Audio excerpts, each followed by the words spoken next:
The cold metal of this crowbar bit into Jack Harrington's calloused palms as he braced himself against the ravine wall, muscles straining against decades of earth and rust. Beneath him, partially exposed from the recent flash flood, lay what appeared to be a massive steel door, its surface pitted and scarred by years underground. His German Shepherd Ranger stood alert nearby, hackles slightly raised, a low rumble emanating from deep in his chest. "Boy, how much longer?" Emma's voice called from the ridge above, impatience and curiosity mingling in her 8-year-old voice. "I finished the drawing you asked for."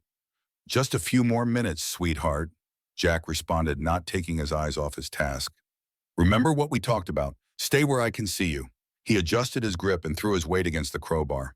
The metal groaned in protest, the sound reverberating through the ravine like a creature awakening from hibernation. Sweat trickled down his temple despite the autumn chill that permeated the Ozark wilderness. Ranger's growl deepened, his powerful body tensing beside Jack. "I know, boy. Something's not right about this." Jack patted the dog's silver-gray coat, a brief gesture of reassurance that did little to settle either of them. With a final surge of effort, Jack pushed against the crowbar. The door gave way with a horrifying shriek of protesting metal, releasing a wave of stale, fetid air, the unmistakable odor of a tomb long sealed. Jack staggered back, covering his nose and mouth with the crook of his elbow, eyes watering at the assault. "Bo, did you open it?" Emma's excited voice drifted down. Jack waved his hand, trying to disperse the foul cloud. "Stay up there, Emma, I mean it." Beyond the partially opened door lay only darkness, a blackness so complete it seemed to swallow the afternoon light rather than be illuminated by it. Jack reached for the flashlight, secured to his belt, his heart pounding with a familiar rhythm, the cadence of adrenaline he hadn't felt since his last deployment. The beam cut through the darkness, revealing the interior of what appeared to be an armored transport vehicle, its walls lined with reinforced steel. Jack's breath caught in his throat as the light fell upon the first skeletal remains slumped against the driver's seat, wisps of deteriorated uniforms still clinging to the bones. A second skeleton occupied the passenger seat, their postures forever frozen in a moment of violence from decades past. "Jesus Christ." Jack whispered, the words escaping involuntarily as he swept the flashlight across the interior. Shell casings littered the floor, telling a story of desperate final resistance. Behind him, Ranger's growl transformed into a sharp bark of warning. Jack spun around, expecting to see Emma disobeying his orders, but the ridge remained empty, save for her small silhouette peering down anxiously. It wasn't his daughter that concerned Ranger. The dog was fixated on something inside the vehicle. Jack directed his light toward the floor beneath the driver's seat, where Ranger's attention was focused. The dog's nose twitched insistently, front paw scratching at the rusted metal. "What is it, boy? What do you smell?" Crouching down, Jack examined the area more carefully, running his fingers along a nearly invisible seam in the floor. Something was wedged in the crack, metallic and glinting in the flashlight beam. He worked it free with the tip of his knife, revealing a tarnished silver Zippo lighter. Wiping away decades of grime on his jeans, he turned it over to find 2 initials engraved on its surface. "J. Bo, someone's coming." Emma's urgent voice shattered the moment. "A truck is coming to our cabin." Jack pocketed the lighter and quickly backed out of the vehicle. With practiced efficiency, he concealed the entrance with fallen branches and debris erasing signs of his presence. The discovery would have to wait. Emma's safety came first. Always first. "I'm coming, Em. Stay where you are." The climb up the ravine took seconds, his body operating on the efficient autopilot developed through years of Special Forces training. At the top, he scooped Emma into his arms, her small body warm against the autumn chill, her dark hair so much like her mother's escaping from beneath her knit cap. "Was it treasure?" Emma whispered against his ear as he carried her away from the ravine's edge. "Not exactly. Just an old truck. We need to get back to the cabin now." The forest seemed to close in around them as they moved swiftly through the undergrowth, Ranger leading the way with alert ears and vigilant eyes. Jack's mind raced through scenarios, evaluating threats, planning responses. Who would be visiting their remote cabin? They'd chosen this isolated spot in the Mark Twain National Forest precisely because it offered sanctuary, distance from the noise, the memories, the sympathetic glances that followed them after Sarah's death. They approached the cabin from the rear, using the cover of pine trees. Jack set Emma down behind a large oak, placing a finger to his lips. She nodded, eyes wide but trusting. 2 years of being raised by a former Special Forces operator had taught her when silence meant safety. "Ranger, stay," he whispered, and the dog immediately sank to his haunches beside Emma, body tense and ready. Jack crept forward, keeping low until he had a clear view of the cabin clearing. A county sheriff's vehicle was parked in front, its official markings catching the afternoon sun. Two men stood on the porch, one older with silver hair and the authoritative stance of someone accustomed to command, the other younger with a watchful alertness that Jack recognized from his military days. Moving back to Emma and Ranger, Jack forced a reassuring smile. "It's just the sheriff and his deputy. Probably checking on folks after the flood. Let's go say hello." Emma's small hand slipped into his as they emerged from the tree line. Ranger patted alongside them, his posture relaxed but eyes never leaving the strangers. "Afternoon, officers," Jack called as they approached, keeping his tone casual, despite the alarm bells ringing in his mind. The older man turned, his weathered face creasing into a smile that didn't quite reach his pale blue eyes. "Well, hello there, Sheriff Bill Thompson, Pine Creek County. This here's Deputy Carter." He gestured to the younger man whose hand rested perhaps too casually near his holster. "Just checking on folks after that flash flood. Some areas got hit pretty hard." "Jack Harrington," Jack offered his hand, noting the sheriff's firm grip and assessing gaze. "This is my daughter Emma and our dog Ranger. We appreciate the concern, but we're doing fine." Thompson's eyes lingered on Ranger's alert posture before shifting to Emma, who half hid behind her father's leg. "That's a fine-looking dog. Military trained, I'd guess. He was my partner overseas. Now he's just part of the family." Jack kept his response brief, disliking the way the sheriff studied them. "You folks been exploring the area since the flood?" Thompson asked the question, seemingly innocent. "Water can uncover all sorts of interesting things in these hills." Jack felt a slight tension in Emma's grip. "Just some hiking. Emma's been sketching the wildlife." "Is that right?" Deputy Carter crouched down to Emma's eye level, his smile more genuine than his superiors. "What have you been drawing, sweetheart?" Emma, usually shy with strangers, surprised Jack by releasing his hand and retrieving her sketchbook from the small backpack she always carried. "Trees and birds, mostly. And our cabin. And the big truck." Jack felt a chill that had nothing to do with the autumn air. "Big truck," Carter asked, his tone light, but his eyes suddenly sharp. "The one in my story," Emma improvised, flipping through her sketchbook to show a colorful drawing of what appeared to be a fantasy truck with wings. "It flies through the forest, delivering presents to animals." Carter relaxed, visibly chuckling at the drawing. "That's quite an imagination you have." Sheriff Thompson's gaze, however, remained calculating as it shifted between Jack and the surrounding woods. "Well, we should be moving along. Lots of properties to check on. If you folks notice anything unusual after the flood, strange debris, damaged structures, anything historical that might have been uncovered, you be sure to let us know. You hear, these hills are full of history. Some of it best left buried." The emphasis on the last words wasn't lost on Jack. "We'll keep that in mind, Sheriff." As the officers returned to their vehicle, Jack felt Emma tugging at his jacket. She waited until the patrol car had disappeared down the gravel road before whispering, "They were looking for the truck, weren't they, Bo?" Jack knelt to her level, searching her perceptive brown eyes. At 8, Emma had already experienced more loss than many adults, and it had given her a sensitivity to danger and deception beyond her years. "Why do you think that—" The sheriff's eyes got all squinty when I mentioned a truck. "Like when Mrs. Abernathy at school knows someone's not telling the truth." Emma hugged her sketchbook to her chest. "And you didn't tell them about the real truck in the dirt." Jack sighed, brushing a strand of dark hair from her face.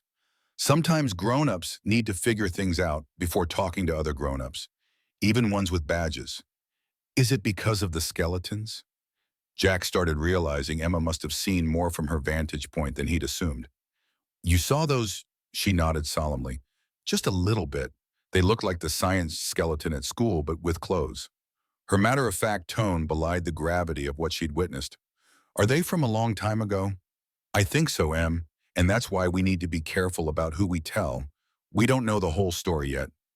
Inside the cabin, Jack's mind raced as he prepared a simple dinner, Emma chattering about her drawings at the small wooden table they'd built together. The cozy one-room structure, had been their home for the past 3 months.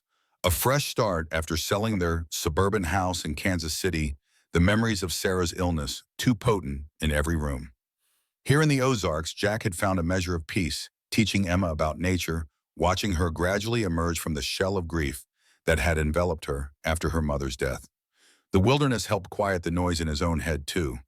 The echoes of combat, the beeping of hospital machines during Sarah's final days, the crushing responsibility of raising a daughter alone. Now that peace was threatened by whatever lay buried in that ravine. After dinner, as Emma prepared for bed in their small bathroom, Jack examined the Zippo lighter more carefully. The silver was tarnished but good quality, the initials JM professionally engraved. He tried the mechanism. Remarkably, after a few attempts, it produced a flame suggesting it had been well sealed from the elements. "What's that?" Emma appeared beside him in her flannel pajamas, hair damp from washing. "Just an old lighter I found." Jack closed it quickly, setting it aside. "Time for bed, little butterfly." Their nighttime ritual was sacred, teeth brushing a story from one of Emma's books and then their special goodnight. Tonight he read from her favorite collection of folk tales. Emma nestled against him in her small bed, Ranger keeping watch from his spot near the door. "Bo," Emma asked as he closed the book, "are we in danger because of the truck people?"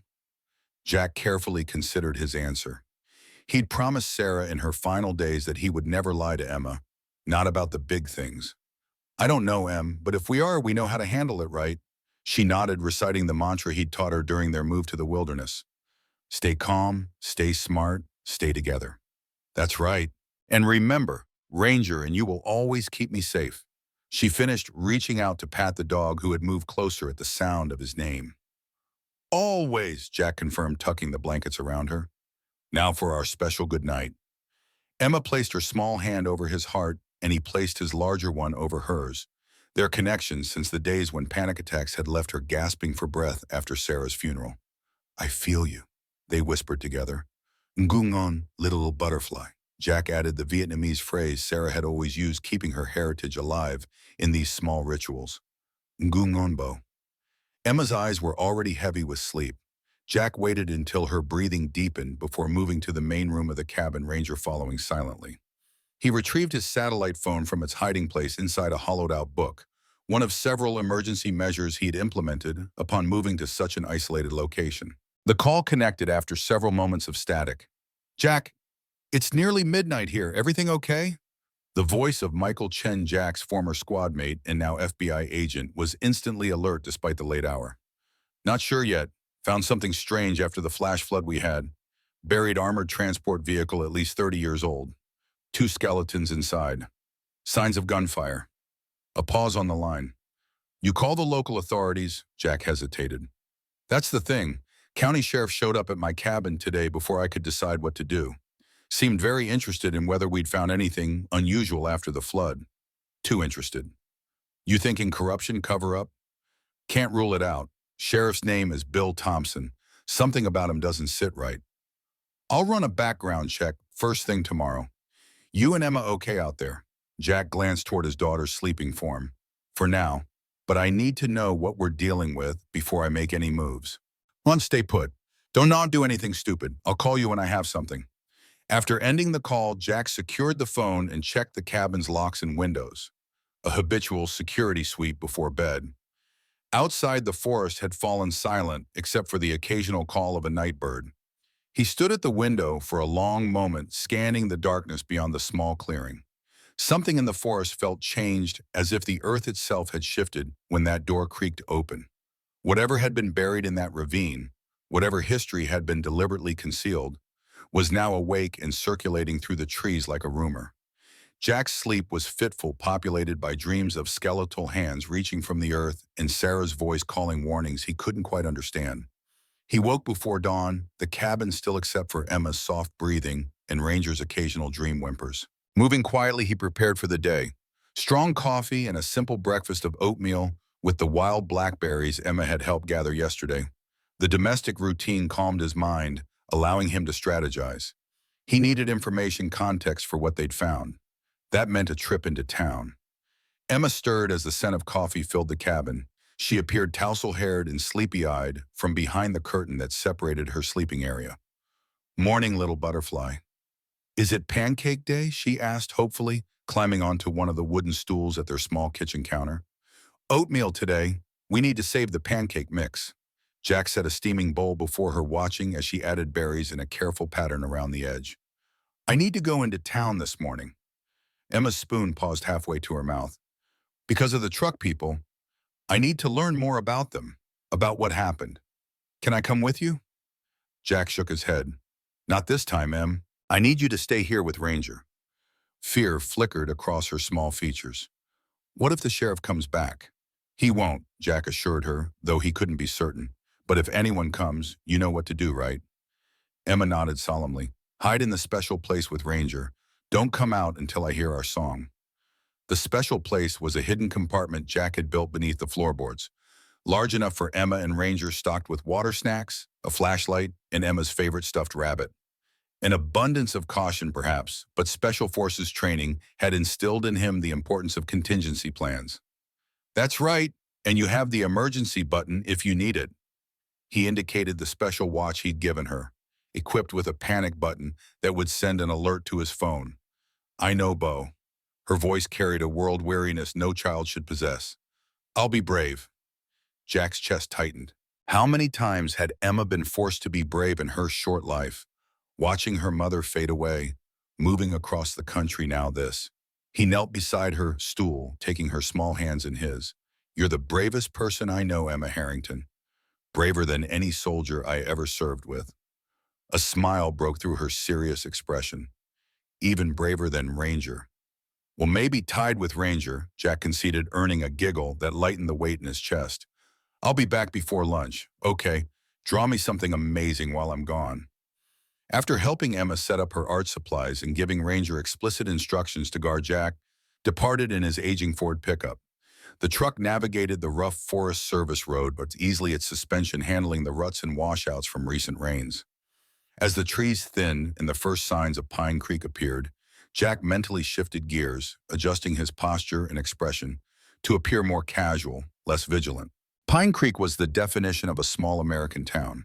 A main street lined with the brick buildings dating back to the early 1900s, a handful of businesses barely hanging on, and a pervasive sense that prosperity had passed it by decades ago.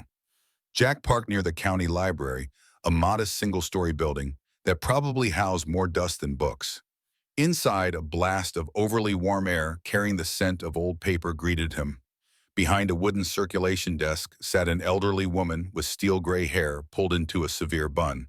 She peered at Jack over half-moon reading glasses, her expression neutral but assessing. Help you? Her voice was surprisingly clear and strong. I hope so. I'm doing some local research about the history of the area, specifically interested in events from the 1980s. Historical research. Her eyebrow arched skeptically as she took in his weathered jacket and work boots. Most tourists just want the pamphlet about Civil War skirmishes. Not a tourist. I bought the old Carson property off Route 16. My daughter and I are living there now. Something in her expression softened marginally at the mention of Emma. Carson Place has been empty for years. Needs a family. She stood with surprising agility. Newspapers from the 80s are on microfilm, machines in the back room. I'm Dorothy Simmons, by the way. Been the librarian here for 43 years. Jack Harrington, appreciate the help, Miss Simmons. Mrs., she corrected briskly. Widowed 20 years now. Follow me. The microfilm reader was ancient but functional, situated in a small room lined with filing cabinets. Mrs. Simmons demonstrated its operation with practiced efficiency before retrieving several boxes of film. These cover 1985 through 1990, Pine Creek Gazette and the larger Arkansas papers we kept. Anything specific you are looking for? Jack kept his expression neutral. Just getting familiar with local history. My daughter's curious about the area, Mrs. Simmons' eyes, sharp despite her age, studied him for a moment longer than comfort allowed.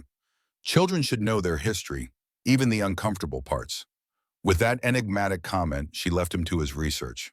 The process was tedious, scrolling through page after page of local politics, high school football scores, and advertisements for farm equipment and local businesses. Jack focused on 1987, working methodically through each month. September brought the first reference, a small article about a Sterling security transport vehicle that had gone missing while en route to a regional bank in Springfield. The truck and its two-man crew had simply vanished. Subsequent issues expanded the story. The vehicle had been carrying $5 million in cash. The last contact had been a routine radio check just after passing through Pine Creek. Search parties had combed the woods and back roads. State police had established roadblocks. Theories ranged from professional hijacking to an inside job, but there was nothing. No wreckage, no ransom note, no sign of the crew or the money. Jack photographed the articles using his phone, noting the names of the missing guards, Stephen Peterson and Mark Collins. The investigating officers were also listed, including Deputy James Mitchell, who appeared in several photos alongside the county sheriff. The most interesting discovery came in a follow-up piece 3 months after the disappearance.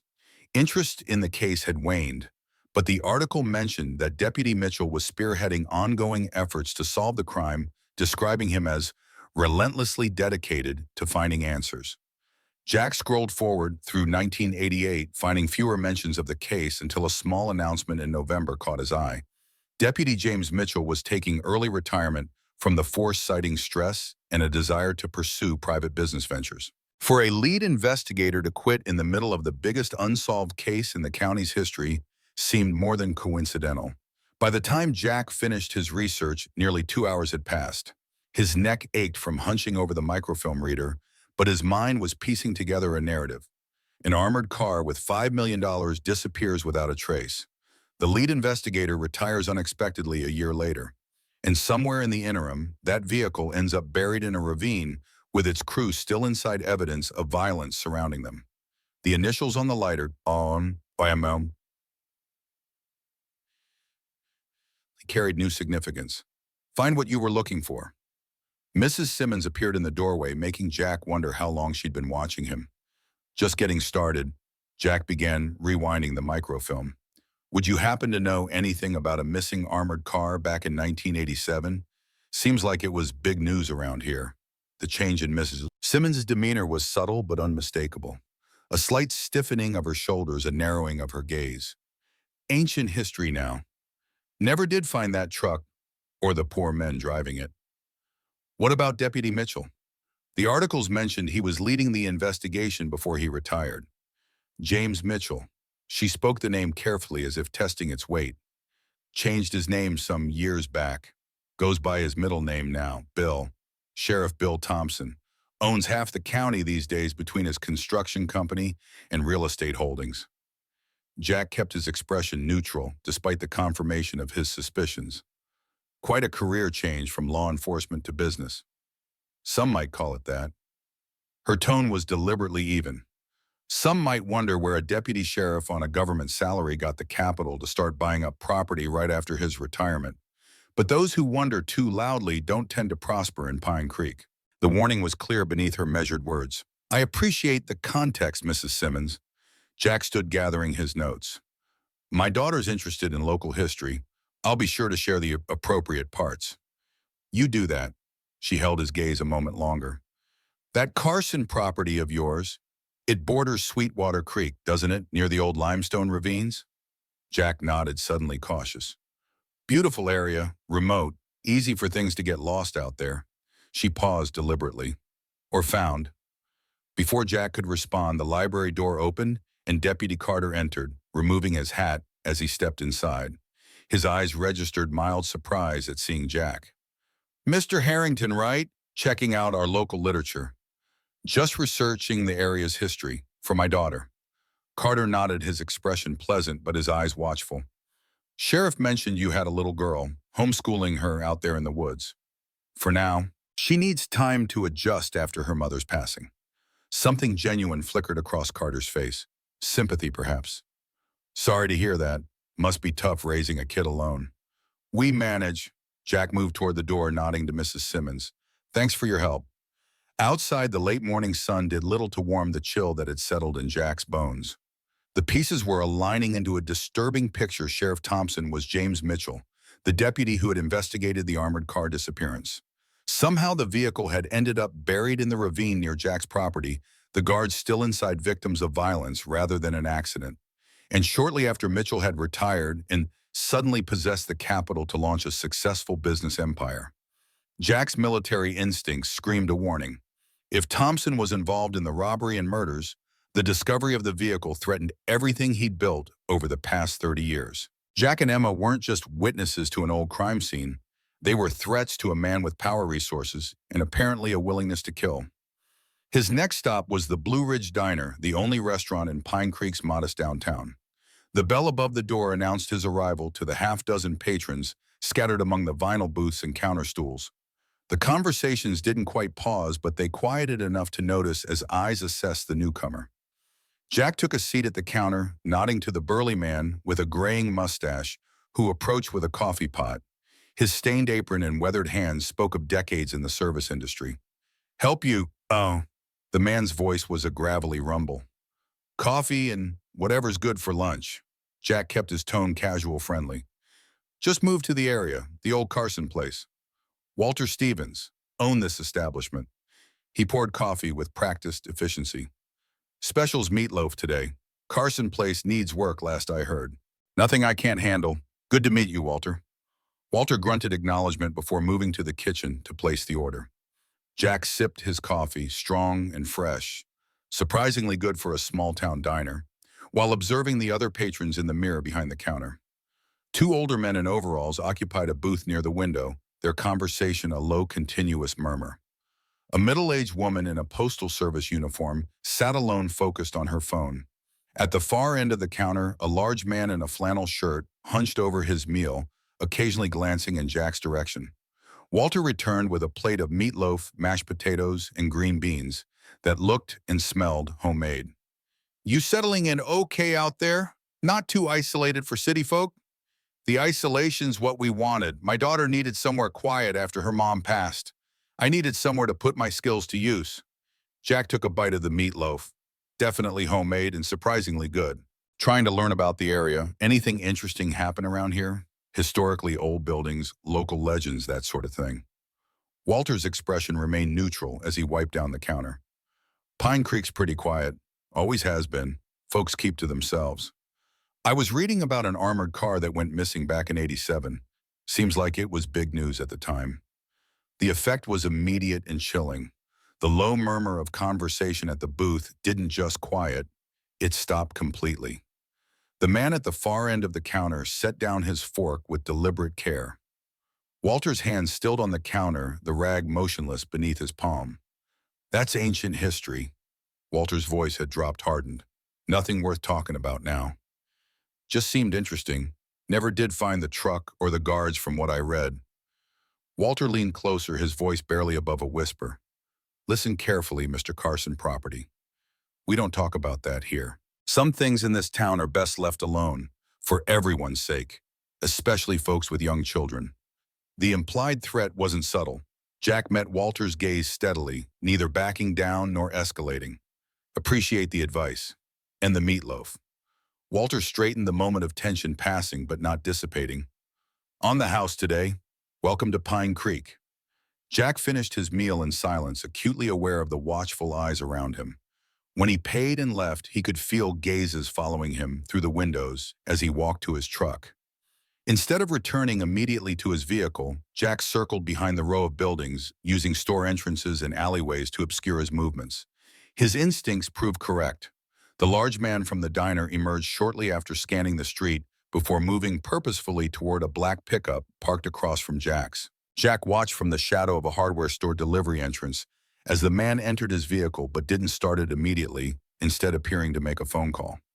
After a brief conversation, he started the engine and began a slow circuit of the main street, clearly looking for Jack. Moving quickly but casually, Jack approached the black pickup from behind an adjacent van. The vehicle was unlocked. Small-town habits die hard.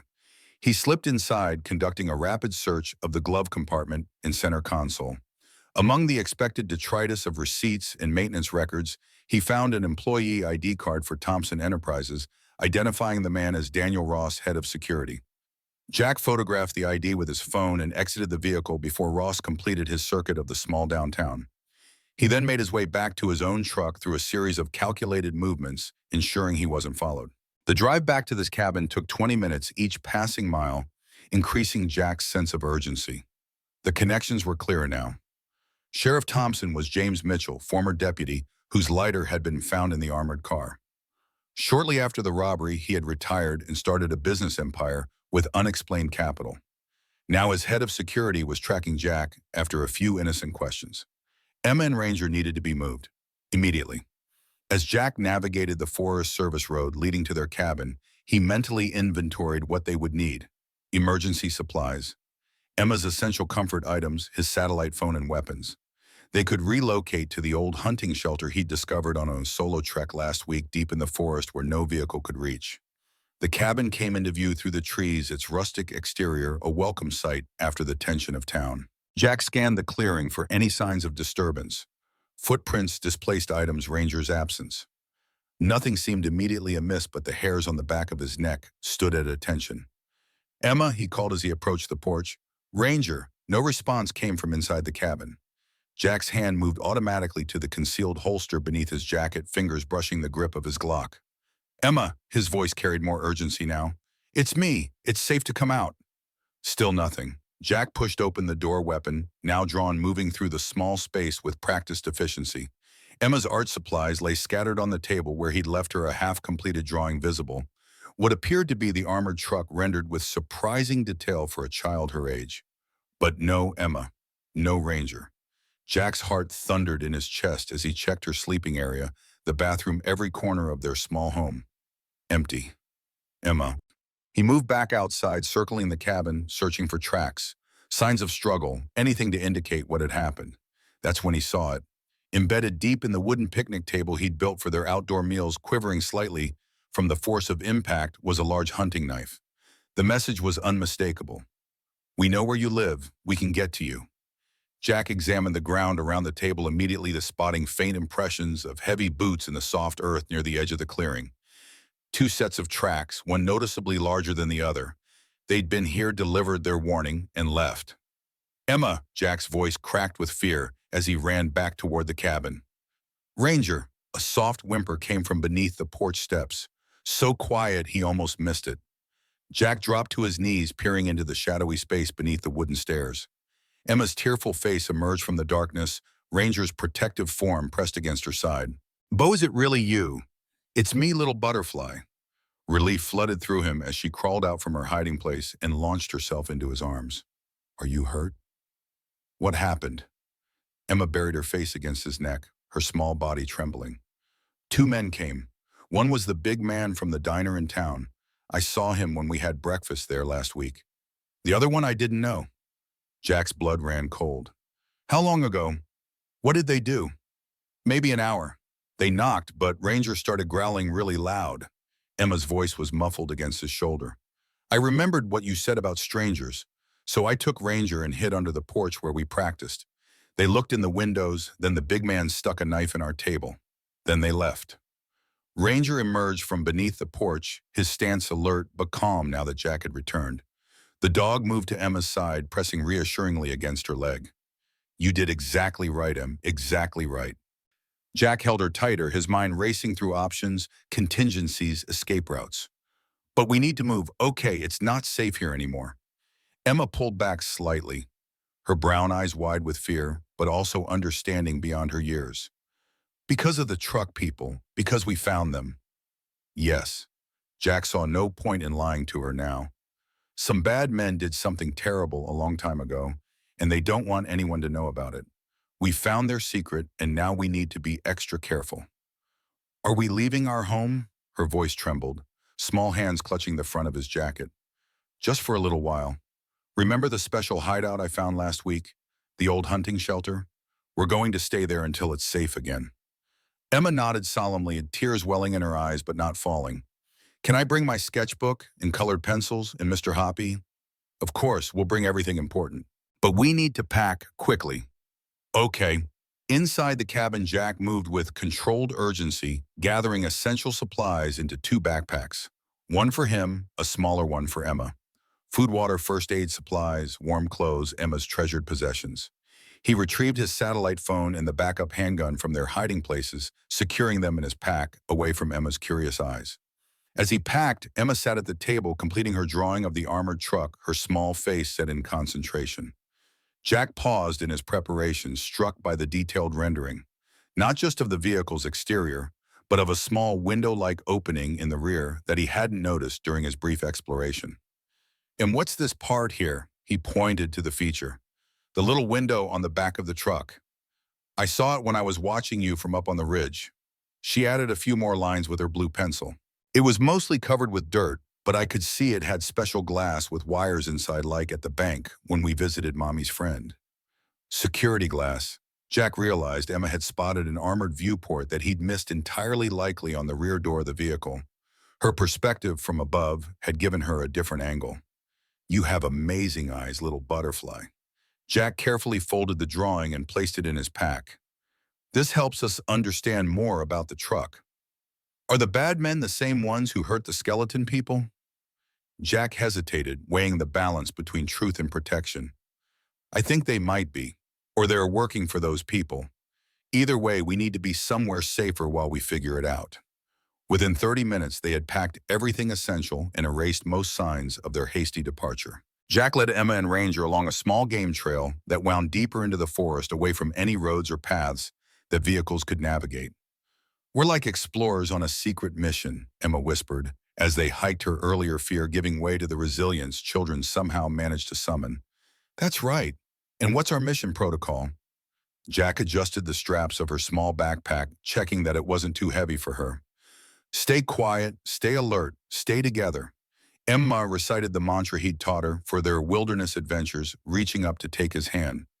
"And Ranger goes first because he has the best nose." As if understanding his role, Ranger moved ahead of them on the narrow trail, his powerful body moving silently through the underbrush ears, alert for any sound out of place. The autumn forest enveloped them in a canopy of red and gold, the afternoon sun filtering through in dappled patterns that shifted with the breeze. Under different circumstances, this would have been one of their nature walks, Emma collecting interesting leaves and Jack identifying animal tracks. Now each cracking twig or rustling branch sent a jolt of adrenaline through Jack's system. They had found something buried in more ways than one.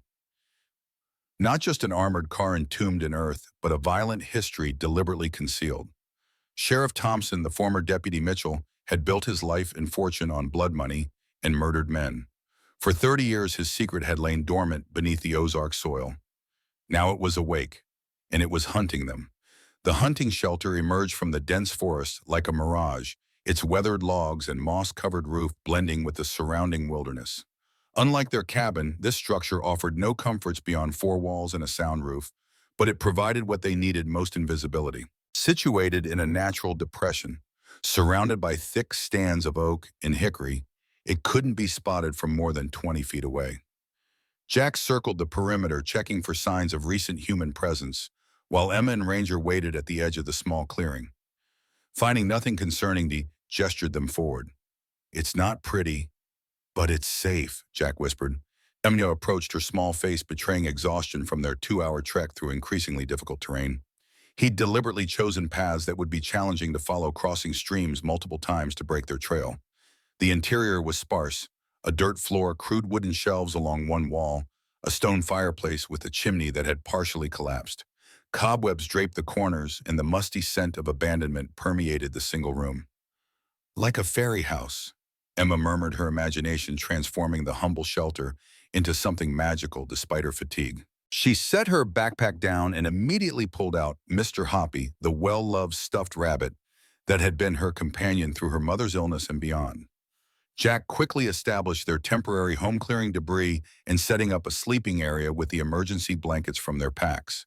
He wouldn't risk a fire tonight. The smoke might be visible from a distance, but the shelter's walls would block the worst of the autumn chill. "Ranger and I will take turns keeping watch tonight," Jack explained as he laid out their dinner: energy bars, dried fruit, and jerky from their emergency supplies. "You need to sleep, little butterfly." Emma picked at her food, her earlier resilience fading as the reality of their situation settled in. "Is our cabin gone forever?" The question pierced Jack's heart. Since Sarah's death, he'd worked tirelessly to create stability for Emma, and in one afternoon that fragile security had shattered. "Not forever, just until we solve this problem." Like a mission. Emma's voice was small but hopeful, seeking a framework to understand their sudden displacement. "Exactly like a mission." Jack smoothed her hair, still damp with sweat from their hike. And the first objective of any mission is to gather intelligence. After Emma fell into an exhausted sleep, curled against Ranger's warm body, Jack extracted the satellite phone from his pack. The hunting shelter's location deep in a ravine meant he needed to step outside for a clear signal, moving just far enough from the entrance to connect, while keeping the shelter in view. The call to Michael Chen connected after several attempts, the signal weak but functional. Jack kept his voice low as he updated his former teammate on the day's discoveries. Sheriff Thompson is James Mitchell, the deputy who investigated the armored car disappearance in '87. Found his initials on a Zippo lighter in the vehicle. He retired suddenly a year after the robbery and somehow had capital to start businesses that now dominate the county. And his head of security followed me in town today, then left a hunting knife in my picnic table as a warning while I was gone. Michael's voice crackled with static, but his concern came through clearly. Jesus, Jack, you need to get Emma out of there. This isn't just about an old robbery anymore. It's about a powerful man protecting his empire. We're hidden for now, but I need more information before we can make our next move. Jack scanned the darkening forest, hyper-aware of every sound. Can you run deep background on Thompson and see what else connects to the Sterling security heist? Anything you can find on his head of security, too. Daniel Ross. Already started digging, but Jack listened to me. Local law enforcement is compromised. If Thompson really murdered those guards and stole that money, there's no telling what he'll do to protect himself now. You're dealing with a cornered animal. That's why I need leverage, information we can use if he finds us. Jack's mind flashed to Emma sleeping peacefully despite the danger surrounding them. There's still money missing from the original heist, about $3 million. I found $2 million hidden in the truck, which means Thompson didn't get it all.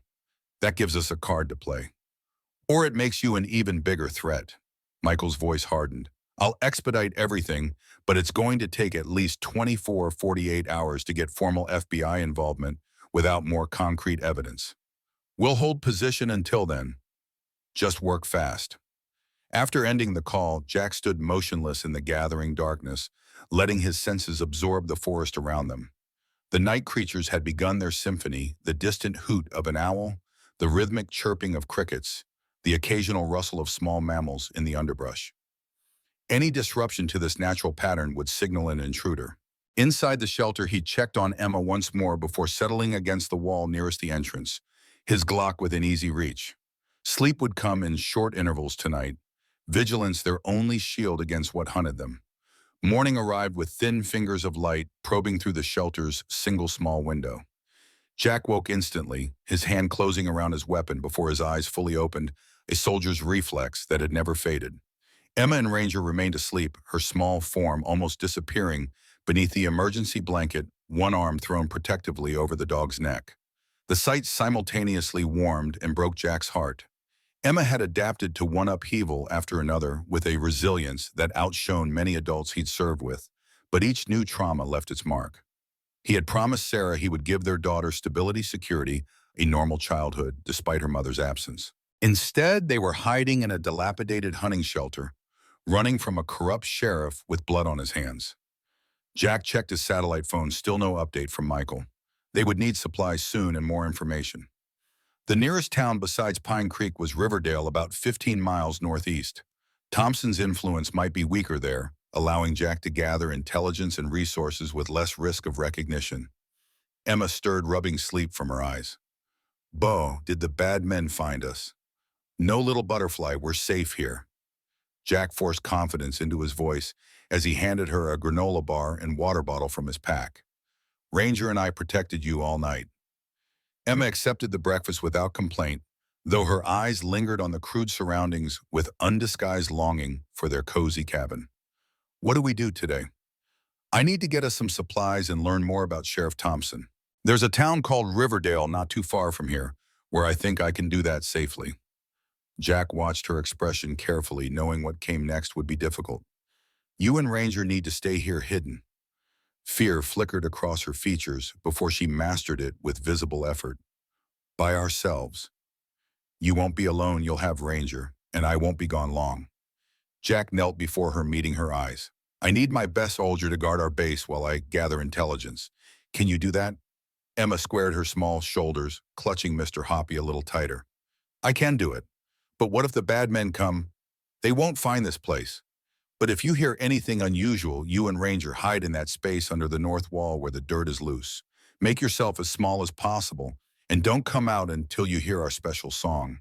He hummed the first few notes of You Are My Sunshine, Sarah's lullaby for Emma since infancy. Emma nodded her fingers unconsciously, tapping the rhythm against Mr. Hoppy's worn ear. I'll be brave. The determination in her voice made her seem far older than 8. I know you will. Jack pressed his forehead against hers in their special gesture. I feel you. I feel you too, she whispered back. Jack gave Ranger specific commands in both English and the Vietnamese phrases he'd been trained with, ensuring the dog understood his primary mission was Emma's protection. Ranger's intelligent eyes never left Jack's face, his posture alert and focused. Before departing, Jack concealed the entrance to the shelter with branches and undergrowth, making it virtually invisible unless someone knew exactly where to look. He left Emma with her sketchbook and colored pencils, a small flashlight, emergency rations, and strict instructions to remain silent until his return. The journey to Riverdale took over 2 hours on foot, Jack moving swiftly but cautiously through the forest before emerging onto less traveled county roads. The small town appeared marginally more prosperous than Pine Creek, with a hardware store, grocery market, and several shops lining its main street. Most importantly, it had an internet cafe, a relic of the early 2000s that somehow survived in this corner of the Ozarks, where reliable home internet remained elusive. Jack entered the cafe with his head slightly down, baseball cap pulled low over his eyes. The establishment was nearly empty, just an elderly man reading a newspaper and a teenage girl tapping on her laptop. Neither gave him more than a passing glance as he paid cash for an hour of computer time and a large coffee. At a terminal in the back corner, with a clear view of both the entrance and rear exit, Jack began his research. He started with public records for Thompson Enterprises, finding it had been established in 1989, less than 2 years after the armored car robbery. Its initial business filings showed modest starting capital, but within 5 years the company had acquired significant properties throughout the county, expanding from construction into real estate development and eventually commercial properties. Thompson's personal history was harder to track. Born James William Mitchell in 1957, he had served in the county sheriff's department from 1981 until his retirement in 1908. His name change to William Bill Thompson occurred in 1990, coinciding with his marriage to Eleanor Prescott, daughter of a local judge. The judge had died in 92, leaving his considerable estate to his only daughter and her new husband. Jack dug deeper, cross-referencing Thompson's acquisitions with news reports from the period. The timing was suspicious. A county deputy with no apparent wealth, suddenly retiring, changing his name, marrying into a prominent family, and launching a business empire, the all within 3 years of an unsolved robbery. Next, Jack searched for information on Daniel Ross Thompson's head of security. He found less public data, but criminal records showed multiple arrests in his 20s for assault and weapons charges, most dismissed under circumstances that suggested influence rather than innocence. Ross had begun working for Thompson in the early 2000s after a dishonorable discharge from the Army, the record sealed, but the timing coinciding with allegations of prisoner abuse during early deployments to Afghanistan. Jack was about to close his session when a news item caught his eye. A report from the Pine Creek Gazette dated 6 months ago, describing the groundbreaking ceremony for Thompson's newest development, Sweetwater Estates, a luxury housing community being built along the limestone ravines near Sweetwater Creek, near Jack's cabin, near where the armored car had been buried. The article included a photo of Thompson at the ceremony standing alongside a younger man identified as his stepson, Garrett Prescott, recently returned to Pine Creek after business ventures on the East Coast. Something about the younger man's face triggered Jack's memory. He resembled the deputy who had accompanied Thompson to the cabin. Not Carter, but a familial connection seemed plausible. As Jack exited the internet cafe, his instincts prickled. Across the street, a black SUV with tinted windows had parked while he was inside, its engine still running. The vehicle was too new, too clean for the surroundings, its presence incongruous in the small town. Jack moved casually toward the hardware store, using its windows to monitor the SUV, without appearing to look directly at it. The driver remained inside, face obscured, but the vehicle's positioning offered a clear view of the cafe's entrance. Inside the hardware store, Jack quickly gathered essential supply: rope, a hunting knife to replace the one he'd left behind, waterproof matches, a tarp, and basic tools.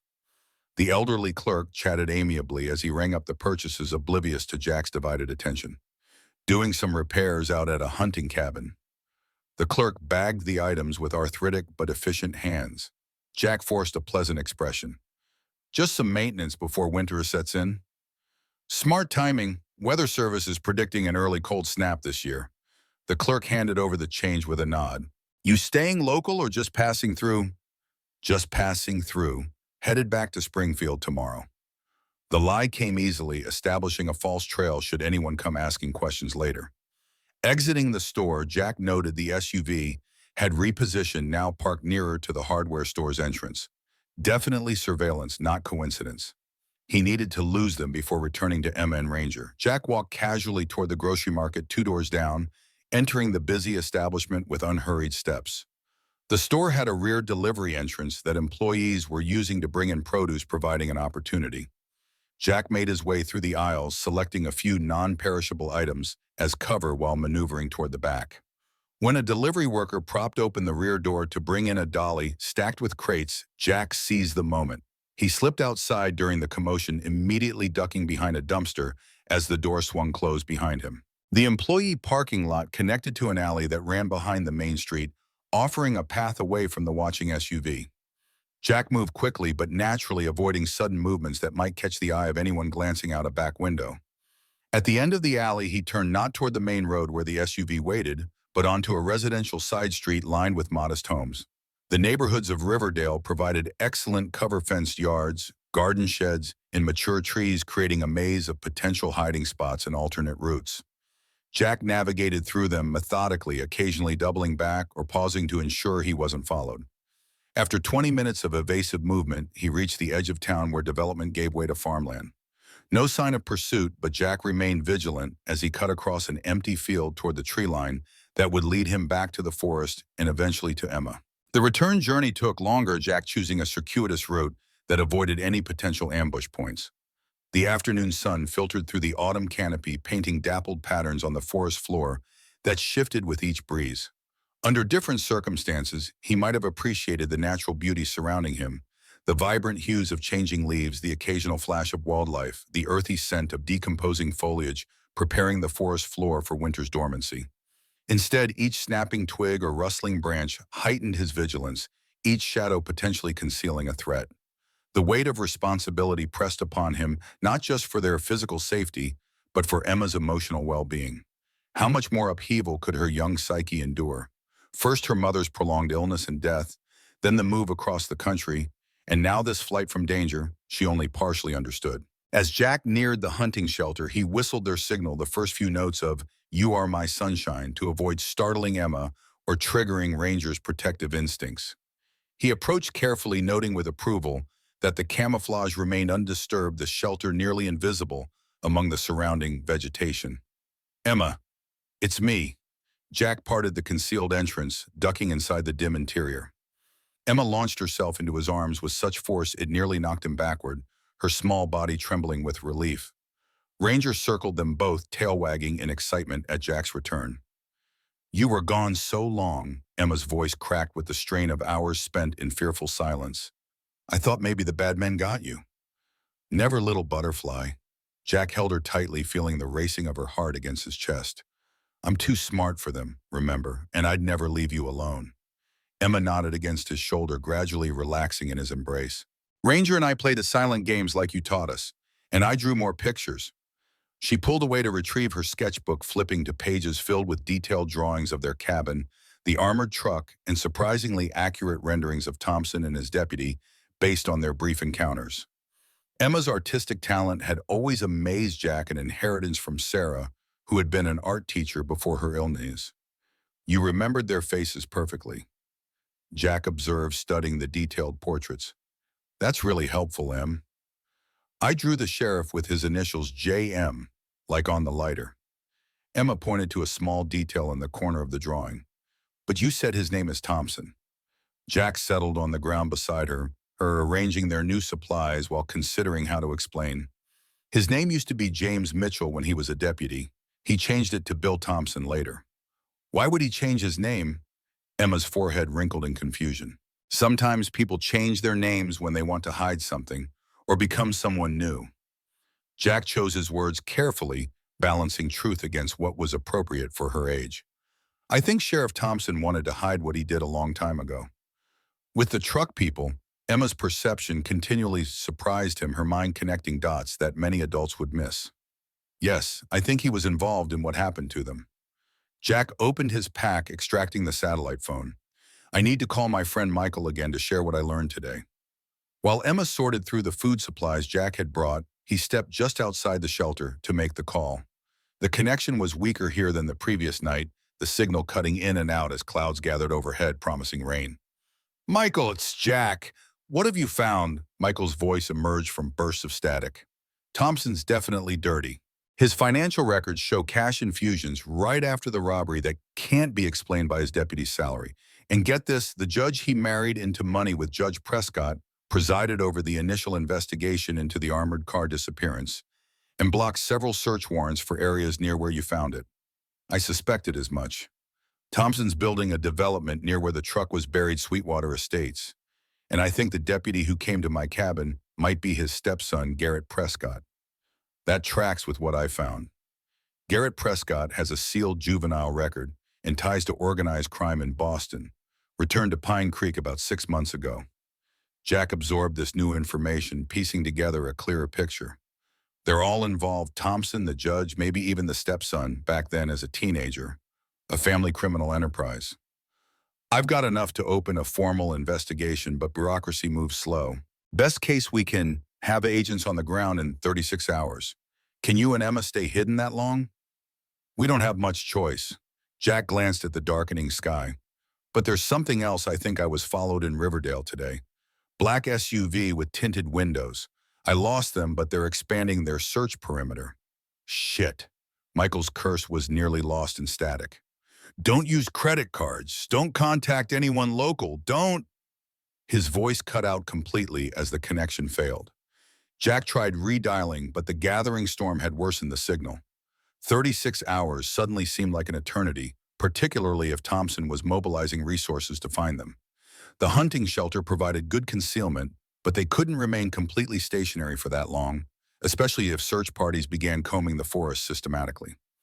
Inside the shelter, Emma had arranged their new supplies with military precision, a skill she'd absorbed from watching Jack. Her organization showed remarkable foresight, food items grouped by type, tools arranged by function, emergency items positioned for quick access. I made everything ready like a real base camp, Emma declared proudly, indicating her work. And I saved the chocolate for last because treats come after mission objectives. Despite the gravity of their situation, Jack smiled. Perfect tactical thinking, soldier. As they shared a simple dinner of canned beans and beef jerky, Emma's expression grew serious. But do we have to hide for a long time? Not too long. My friend Michael is sending help, but it will take a little while for them to reach us. Jack tried to project confidence he didn't entirely feel. Until then, we need to stay hidden and safe. Like when Mommy was really sick and we had to wait for the doctors to help. Emma's question carried echoes of their most painful memories. The endless hospital vigils, the helpless waiting for treatments to work, for pain to subside, for hope that never materialized. A little like that, Jack swallowed past the sudden tightness in his throat. But this time we know help is definitely coming. Emma nodded, seemingly satisfied with the comparison. When Mommy was waiting, she said the best thing was that we were all together. And now we're together too, you and me and Ranger. The simple wisdom pierced Jack's heart. Emma had distilled their current crisis to its essence. Despite the danger, they still had each other. It was both a comfort and a stark reminder of everything at stake.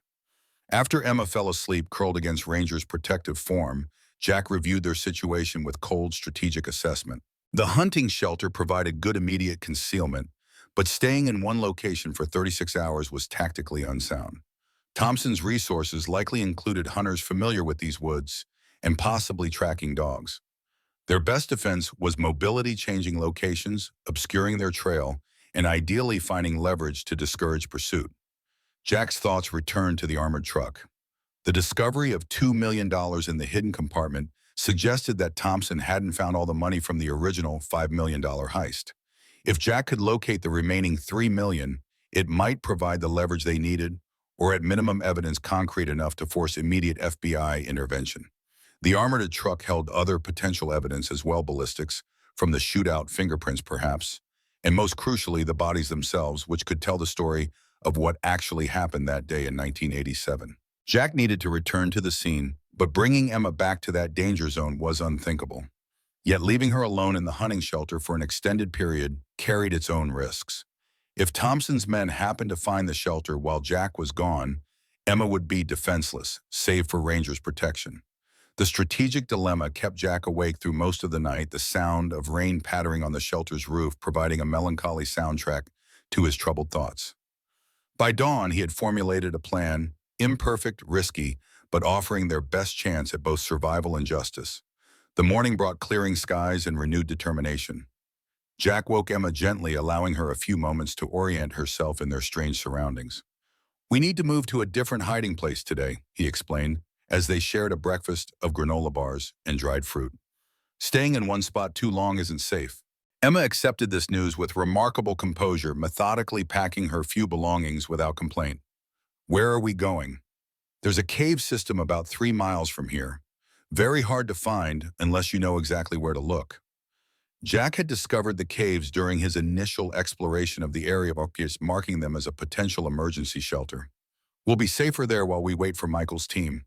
They departed the hunting shelter after carefully removing all traces of their presence, Jack leading them on a deliberately complicated route, crossing streams, walking along rocky outcroppings that wouldn't hold footprints, doubling back occasionally to check for pursuers. Emma kept pace admirably, her small hiking boots crunching through fallen leaves as she clutched Mr. Hoppy with one hand and Jack's fingers with the other. Ranger moved ahead of them, periodically circling back to check on Emma before resuming his forward scouting. "Are we playing hide-and-seek with the bad men?" Emma asked after they had been walking for nearly an hour. Her voice hushed, as if the forest itself might betray their presence. "Something like that." Jack helped her over a fallen log, noting how the physical exertion had brought color to her cheeks, despite the stress of their situation. "But we're much better at hiding than they are at seeking." Emma considered this with serious concentration. "Because you were a special soldier, and Ranger is a special dog." "Exactly. And because you're a special girl who knows how to be quiet and brave." The cave entrance was nearly invisible, concealed behind a curtain of vines and situated beneath an overhanging rock formation. Jack moved the natural camouflage aside just enough for them to slip through, Ranger leading the way with alert caution. Inside, the temperature dropped noticeably, the limestone walls providing natural insulation against the autumn chill. The entrance tunnel opened into a small chamber about 15 feet across, with a ceiling high enough for Jack to stand comfortably. Water had shaped the cave over millennia, creating smooth contours and small natural shelves in the walls. Unlike the hunting shelter, this space was dry and clean, offering superior protection from the elements. "It's like a secret fortress," Emma whispered, her voice echoing slightly in the enclosed space. The adventure of it temporarily overshadowed the fear of their circumstances. Jack established their new camp with practiced efficiency, laying out the tarp as a moisture barrier beneath their sleeping area and positioning their supplies for easy access. A small battery-powered lantern provided gentle illumination, casting long shadows across the stone walls. "This is where you and Ranger will stay, while I go back to the truck we found," Jack explained once they were settled, watching Emma's expression carefully. "I need to look for more evidence that will help Michael's team when they arrive." Fear immediately clouded her features. "You're leaving us again?" "Just for a few hours." Jack knelt before her, meeting her eyes directly. "The cave is nearly impossible to find if you don't know it's here. You'll be safer than you were in the shelter." "But what if you don't come back?" The question emerged as barely a whisper, revealing her deepest fear: abandonment, being left alone, as she had been left by her mother, not through choice but through the cruel intervention of fate. Jack took her small hands in his. Emma, listen to me. Nothing in this world could keep me from coming back to you. Not bad men, not storms, not anything." She studied his face with an intensity that belied her years searching for any hint of uncertainty. "Promise the real kind that can't ever be broken." The real kind. Jack pressed his palm against her heart, then guided her hand to his, their special gesture of connection. "I feel you. I feel you too, she whispered back, the ritual providing visible comfort. Jack prepared to depart after reviewing emergency protocols with Emma and giving Ranger specific commands. He left her with the satellite phone programmed with Michael's number for emergencies, only her art supplies, sufficient food and water, and the small flashlight. Remember absolute silence unless you hear our song. Ranger stays with you at all times. Use the emergency button on your watch if anyone besides me approaches the cave. Jack hated leaving her, but the strategic necessity overrode his emotional reluctance. I'll be back before the lantern batteries run low. Emma nodded solemnly, already settling into their designated hiding spot deeper in the cave, with Ranger pressed protectively against her side and Mr. Hoppy clutched to her chest. We'll be silent as shadows, right, Ranger? The German shepherd responded with a soft whine of understanding. His intelligent eyes fixed on Jack as if receiving a final unspoken command. Protect her with your life. The journey back to the armored truck took Jack just under 2 hours, his movement through the forest, a blend of speed and stealth. He approached the ravine with extreme caution, circling the area repeatedly to ensure no one else had discovered the vehicle since their hasty departure. Finding no signs of recent human presence, Jack descended into the ravine and carefully removed the branches and debris concealing the armored car's entrance. The door opened with less resistance, this time the hinges having surrendered some of their rust during the initial breach. The stench that greeted him was still potent, but no longer overwhelming after the vehicle's interior had been exposed to fresh air. Jack extracted a small tactical flashlight from his pack, its powerful beam cutting through the gloom to illuminate the grim tableau inside the skeletal remains, still positioned as they had been for decades, the scattered shell casings telling their story of violence and desperation. Jack moved with methodical precision, documenting everything with his phone's camera, the position of the bodies, the pattern of shell casings, the damaged interior of the vehicle. He examined the skeletons more carefully this time, noting details he had missed in his initial shock. The driver's remains showed evidence of multiple gunshot wounds based on the damage to the rib cage. The passenger had apparently been shot in the head, the skull bearing a clean entry wound above what would have been the right eye. Not random violence, but efficient execution. Jack turned his attention to the hidden compartment beneath the driver's seat where he had found the Zippo lighter. A more thorough search revealed nothing new, but the compartment itself was intriguing. It appeared to be a custom modification to the vehicle rather than standard equipment, suggesting insider knowledge of the truck's construction. Next, he investigated the main vault area where the primary cash shipment would have been stored. The safe door had been violently breached, likely with explosives based on the damage pattern. Empty bags bearing the Sterling Security logo lay scattered across the floor, some containing a few overlooked bills that had disintegrated with moisture and time. Jack methodically examined every inch of the vehicle's interior, searching for additional hidden compartments or overlooked evidence. When he reached the rear doors, he recalled Emma's drawing the small armored viewport she had noticed that he had missed.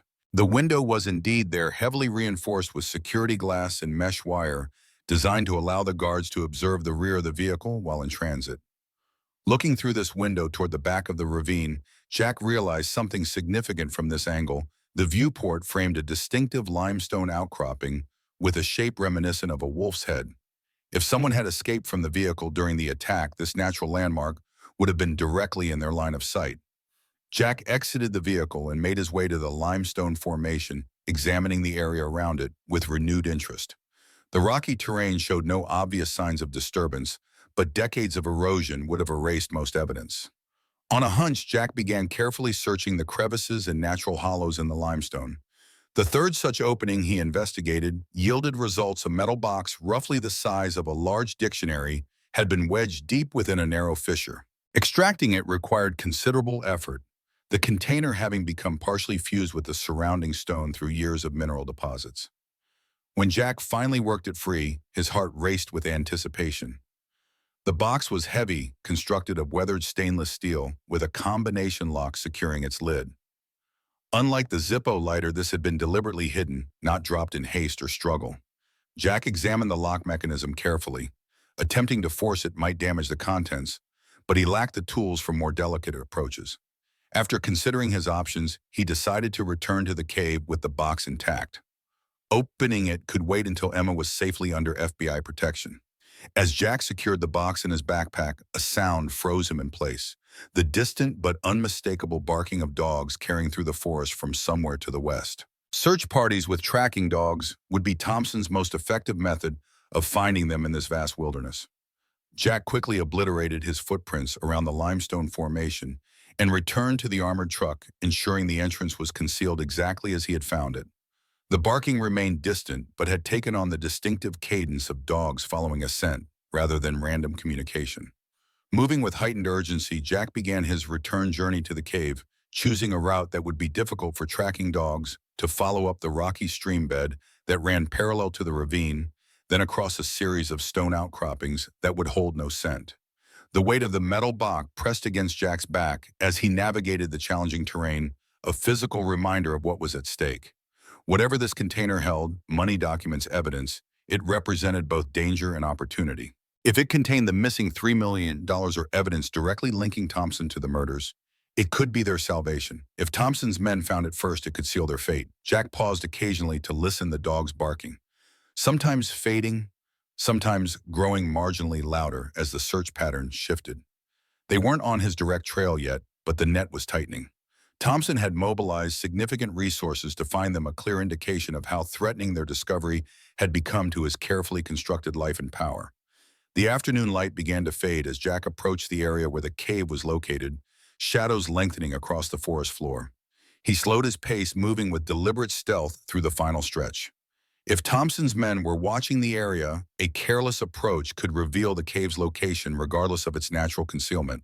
Finding no signs of surveillance, Jack whistled their signal, the first notes of "You Are My Sunshine," and slipped behind the curtain of vines concealing the cave entrance. The familiar darkness enveloped him as he moved through the narrow passage into the main chamber. "Emma," he called softly, expecting her immediate emergence from their hiding spot. Only silence answered him. "Emma," louder now, panic rising in his throat as he directed his flashlight toward the deeper recess where he had left her and Ranger. The space was empty, no Emma, no Ranger, no backpack or Mr. Hoppy. Only the lantern remained still, glowing softly, and beside it a sheet torn from Emma's sketchbook. Jack snatched it up with trembling hands, his worst fears confirmed by the childish handwriting. "We have your daughter and the D. Bring what you found to the old mill on Sweetwater Creek by midnight. Come alone, or she dies." When the crude drawing beneath the message showed the distinctive shape of the metal box Jack now carried in his backpack. Somehow they had known. Somehow they had found Emma despite all his precautions. And now his daughter's life hung in the balance, trading a 30-year-old secret for the only thing in the world that truly mattered to Jack Harrington. The note trembled in Jack's hand, the crude crayon lettering blurring as rage and fear collided within him. The old mill on Sweetwater Creek, a landmark he'd passed during their initial exploration of the area, its weathered wooden structure standing as a relic of the region's agricultural past. Midnight gave him just under 4 hours to prepare for what would undoubtedly be a deadly confrontation. Jack's military training took control, pushing aside the parental panic that threatened to overwhelm rational thought. He emptied his backpack onto the cave floor, inventorying every potential resource while formulating a rescue strategy. The metal box, the object Thompson wanted badly enough to kidnap a child, remained unopened, its secrets still locked inside. The combination lock posed a challenge, but Jack had learned unconventional methods for dealing with such obstacles during his Special Forces days. Using the hunting knife and a small pry bar from his supply kit, he worked methodically on the lock mechanism, applying pressure to specific points while testing different combinations based on what little he knew of Thompson. After 20 minutes of focused effort, the lock surrendered with a satisfying click. Jack lifted the lid, his breath catching at what lay inside neatly bundled stacks of $100 bills, still crisp despite their age, vacuum-sealed in protective plastic. But it wasn't only money. Beneath the cash lay a small leather notebook and a microcassette tape in a plastic case, both preserved in their own sealed bags. Jack removed the notebook, first carefully breaking the seal. The pages contained handwritten entries dated from 1987, beginning 3 months before the armored car robbery. The cramped handwriting detailed meeting times, payment amounts, and code names. Jack recognized the author's initials at the end of each entry, SP. Likely Stephen Peterson, one of the guards found dead in the truck. The final entry, dated the day before the robbery, contained only one chilling line. Mitchell says everything is ready. Last job tomorrow, then Mexico. Peterson had been an accomplice, not just a victim. The robbery was an inside job until something went wrong and both guards ended up dead. Jack turned his attention to the microcassette but had no device to play it. Whatever recording it contained would have to wait. He photographed each page of the notebook with his phone, then replaced everything in the box exactly as he had found it. If he was walking into a trap, which he almost certainly was, having documentation of the evidence might provide some insurance. The satellite phone came next. Jack dialed Michael Chen's number, praying for a clear connection. After several agonizing seconds of static, Michael's voice broke through. "Jack, what's your status?" "They have Emma." Jack's voice remained steady through sheer force of will. "Thompson's men found her while I was searching the truck. They want to exchange her for evidence. I found a metal box with ash and documentation about the robbery. I'm supposed to meet them at midnight at the old mill on Sweetwater Creek." Michael's curse was lost in a burst of static before his voice returned. "It's a trap. They'll kill you both once they have the evidence." "I know, but I don't have a choice. Your team can't get here in time. And the regional office is mobilizing as we speak, but they're still hours out. Listen to me. You need to buy time. Engage, but don't surrender the evidence until our people can position themselves. These aren't amateurs, Michael. They'll expect stall tactics. Then give them something else to focus on. Create a diversion, split their attention." The connection deteriorated into broken fragments, then failed completely. Jack tried redialing, but the signal had been lost, either due to the cave's location or, more worryingly, because Thompson's people were using signal jammers in the area. Jack checked his watch. 3 hours until midnight. Not enough time for FBI reinforcements, barely enough to scout the mill and prepare what limited countermeasures he could manage alone. He repacked his essentials, leaving behind anything that would slow him down or wasn't directly useful for what lay ahead.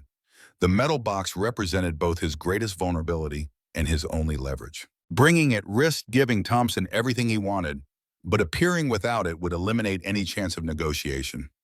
Jack secured it in his backpack alongside his remaining supplies: rope, the hunting knife, waterproof matches, and a first aid kit that seemed woefully inadequate for what might be coming. Before departing the cave, Jack found one of Emma's drawings that had fallen beneath their makeshift bedding. It showed their family, Jack, Emma, and Ranger, standing together outside their cabin, with a fourth figure drawn in softer lines watching over them from above Sarah. At the bottom, Emma had written in her careful printing, "My family is always with me." Jack folded the drawing and placed it in his chest pocket directly over his heart. The gesture wasn't merely sentimental. If things went wrong tonight, he wanted whatever remained of him to carry this piece of Emma, this testament to what he was fighting for. Outside, twilight had surrendered to full darkness, a thin crescent moon providing minimal illumination through the forest canopy. Jack moved silently, his senses hyper-alert to any sign of surveillance, as he began the journey toward the old mill. He chose a circuitous route that would allow him to approach the area from an unexpected direction, using the terrain to maximum advantage. The Ozark wilderness at night was a different realm. Shadows deepened into impenetrable darkness. Familiar landmarks transformed into unrecognizable silhouettes. The cacophony of daytime wildlife replaced by a more selective chorus of nocturnal creatures. Jack navigated by memory and intuition, occasionally checking his position against the stars visible through breaks in the canopy. After an hour of careful progress, the terrain began to slope gently downward, indicating his approach to Sweetwater Creek. The sound of running water soon confirmed his location. The creek swollen from recent rains, its burbling progress audible from several hundred yards away. Jack slowed his pace, moving with heightened caution as he neared the mill site. The structure stood in a small clearing alongside the creek, its water wheel long since rotted away, leaving only the rusted metal hub attached to the building's stone foundation. The mill itself was a 2-story wooden building, its timbers weathered silver in the moonlight, windows empty of glass, roof partially collapsed on the northern side. From his concealed position at the forest edge, Jack surveyed the area for Thompson's men. No vehicles were visible, but that meant little. They would likely have parked some distance away to avoid telegraphing their presence. More concerning was the absence of obvious lookouts. Either Thompson was supremely confident, or his men were better hidden than Jack anticipated. Moving in a wide arc, Jack circled the clearing, examining the mill from all angles, while remaining within the tree line. The tactical disadvantages were immediately apparent: open ground surrounding the structure, limited cover, multiple potential sniper positions in the surrounding forest, and the mill's upper story. If this were a military operation, he would never authorize an approach under such conditions. But this wasn't a military operation. This was Emma. Jack located a position that offered the best combination of concealment and observation, settling in to watch the mill for activity. For the next hour, he cataloged every detail: which floorboards creaked when the wind shifted, which sections of the surrounding clearing showed signs of recent foot traffic, where shadows gathered most densely as the moon continued its arc across the night sky. Movement near the mill's side entrance caught his attention, a brief shadow passing behind the empty doorframe, too deliberate to be cast by swaying branches. Someone was already inside waiting. Further observation revealed the subtle glow of a flashlight, briefly illuminating an upper window, then disappearing. At least two hostiles confirmed, possibly more hidden inside or positioned in the surrounding forest. No sign of Emma or Ranger. Jack checked his watch: just over an hour until the midnight deadline. He needed to change the dynamics of the confrontation, create conditions that would give him some advantage despite being outnumbered and outgunned. Michael's advice echoed in his mind: create a diversion, split their attention. The creek offered one possibility. Its rain-swollen waters ran swift and loud, approaching the mill from the east, before curving southward just past the structure. If Jack could approach underwater for the final stretch, he might gain a crucial element of surprise. But first, he needed insurance, something to ensure Emma's safety even if things went wrong with him. Using his knife, Jack carefully pried a small section of bark from a nearby oak tree. On the exposed wood, he carved a simple message in a series of numbers: GPS coordinates for the cave where he had hidden the metal box. If Thompson's men killed him before FBI reinforcements arrived, this breadcrumb might still lead them to the evidence. Jack marked 3 more trees at strategic locations around the perimeter of the clearing with similar messages, each visible only if you knew exactly where to look. One final insurance policy remained: the photographs of Peterson's notebook stored on his phone. Jack composed a text message to Michael with the images attached and set it to send automatically at 12:15 a.m. if he didn't cancel the operation. His phone might not have signal now, but it would continue trying to send until successful. With 40 minutes remaining before midnight, Jack made his way to the creek at a point several hundred yards upstream from the mill. The water was numbingly cold as he waded in the autumn chill, having already worked its way deep into the mountain runoff. He submerged himself completely, allowing only his face to break the surface for breath as the current carried him steadily toward the confrontation awaiting downstream. The creek's route took him within 30 yards of the mill's eastern wall, close enough to see more clearly into the structure's dark interior. A faint light now glowed from what appeared to be the main floor, not bright enough to be visible from a distance, but sufficient to reveal the mill's internal layout to Jack's night-adjusted vision. He caught a glimpse of movement, a large figure passing before the light source, then a smaller shape that made his heart stutter in his chest. Emma seated on what looked like an old wooden chair, her hands apparently secured behind her back. Ranger was nowhere in sight. Jack eased himself out of the creek on the building's blindside, water streaming from his clothes as he pressed against the rough wooden exterior. The sodden weight of his garments would be a tactical disadvantage in a fight, but the approach had gotten him closer than any land route could have managed undetected. A narrow window at ground level offered the best access point, large enough for him to squeeze through, but small enough to have escaped the attention of Thompson's men in their security preparations. Jack peered inside, confirming the room beyond was empty, before silently removing the rotted wooden frame and slipping into the darkness of what appeared to be an old storage area.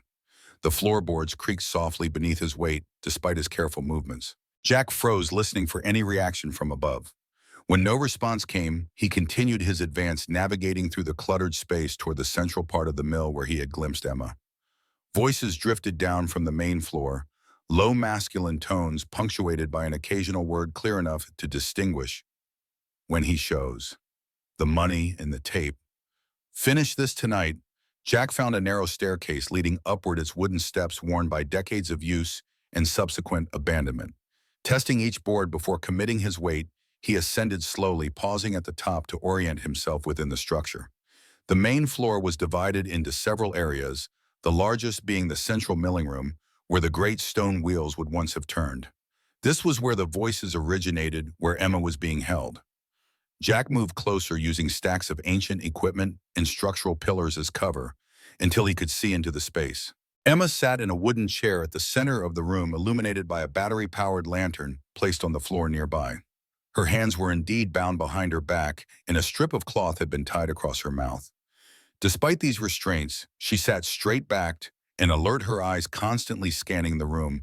In a pattern Jack recognized, she was applying the observational techniques he had taught her, maintaining awareness of her surroundings even in her fear. Pride surged through Jack, even as fury built at seeing his daughter treated this way. 3 men occupied the space with her. Daniel Ross Thompson's head of security stood near the main entrance, a rifle cradled in his massive arms. A second man Jack didn't recognize patrolled the perimeter of the room, occasionally peering out through gaps in the wooden walls.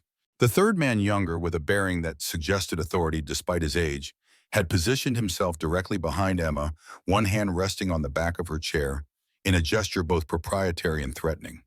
This had to be Garrett Prescott Thompson's stepson. The family resemblance was evident now that Jack saw him clearly, the same calculating eyes, the same air of entitlement that Thompson had displayed during their brief encounter at the cabin. But where Thompson's evil had been tempered by decades of public respectability, Prescott's cruelty seemed raw and varnished. "Your daddy's cutting it close, isn't he?" Prescott leaned down to speak directly into Emma's ear, his voice carrying clearly in the quiet mill. "Maybe he decided the box was worth more than you are." Emma's response was muffled by the mile, but her defiant glare spoke volumes. Jack could read her expression as clearly as if she had shouted, "My father is coming for me, and you're going to be sorry." Jack scanned the room for Ranger but saw no sign of the dog. A new fear gripped him. Had they killed Ranger during the abduction, Emma would be devastated. The dog had been her constant companion through the darkest days after Sarah's death. The sound of an approaching vehicle interrupted Jack's assessment, and headlights swept across the mill's broken windows as a black SUV pulled into the clearing outside. The vehicle's engine died, followed by the sound of a car door opening and closing. "Right on time." Prescott straightened, nodding to Ross. "Positions. Remember, we need the box before anything else happens." Jack retreated deeper into the shadows as Ross moved toward the main entrance, and the second man took up a position at a side window, rifle raised.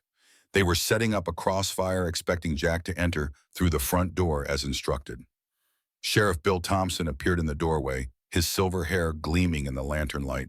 He moved with the confidence of a man who had spent decades believing himself untouchable, his eyes cold as they swept the room and landed on Emma.